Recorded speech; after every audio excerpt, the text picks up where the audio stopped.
Avec du coup le deuxième confinement, on a identifié la même chose qu'au premier confinement, mais de manière vraiment exacerbée, c'est-à-dire que les étudiants qui avaient déjà perdu leur emploi au premier confinement étaient toujours sans emploi et n'avaient pas pu travailler cet été. Il faut se représenter ce que c'est d'être étudiant, d'avoir une vingtaine d'années, d'être seul dans un petit studio, une petite chambre, souvent de ne pas connaître grand monde parce qu'on était confinés assez au début de l'année. Il y a un problème de détresse psychologique, je crois que le mot n'est pas exagéré. Nous, du coup, on a repris les distributions de produits de première nécessité, c'est-à-dire qu'il va y avoir de l'alimentaire et des produits d'hygiène.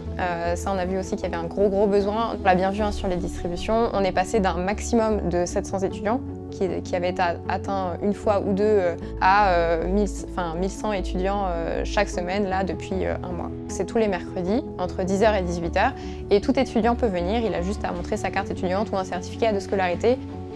J'ai eu une livraison de pain qui vient d'être fait par une boulangerie ce matin.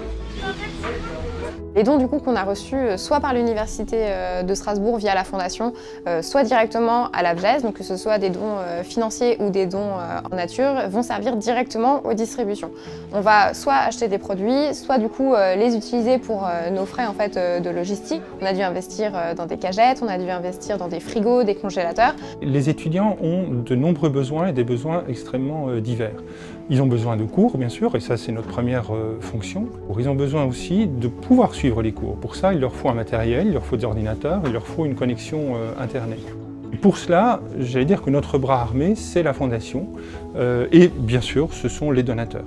La Fondation qui nous permet de collecter des dons, et les donateurs sans lesquels rien ne serait possible. Je pense qu'à mon échelle, simplement agir pour les étudiants, en fait, voilà, c'est ma petite touche, mon impact, on va dire, à mon niveau. Donc, du côté de l'ABGES, on aimerait bien remercier du coup tous les partenaires qui rendent ces distributions possibles. Donc ça va être tous les donateurs qui vont donner à la Fondation, les donateurs qui vont donner directement à l'ABGES, que ce soit des dons monétaires ou des dons en nature, les collectivités également qui nous ont soutenus. On a un soutien de la part de l'Eurométropole, de la ville. On va obtenir aussi un soutien du côté du département qui, de son côté, essaye aussi de lutter contre la pauvreté de manière générale. J'ai envie de remercier chacun, chacune, des centaines de donateurs, de donatrices, quels que soient les dons. Déjà, tous les dons font chaud au cœur, tous les dons encouragent les étudiants. Tout grand merci à tous, on continue à avoir besoin de vous.